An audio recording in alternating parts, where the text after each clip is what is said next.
جیسے خشک علاقے کو اللہ نے اپنی قدرت سے دنیا کے ہر قسم کے رزق کا مرکز بنایا، جو اس کی بے انتہا قدرت کا مظہر ہے۔ امن کا قیام: اللہ نے اپنی قدرت سے مکہ کو ایک ایسا ہمیشہ کا مرکز بنایا ہے، شہر بنایا جہاں امن و سکون کا غلبہ ہے، اور جو دنیا بھر کے مسلمانوں کے لیے مقدس ترین جگہ ہے۔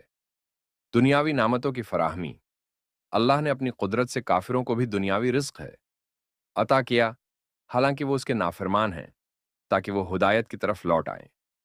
عذاب آخرت: اللہ کی قدرت آخرت میں بھی عیاں ہوگی، جہاں ظالموں اور کافروں کو ان کے اعمال کے مطابق سزا دی جائے گی۔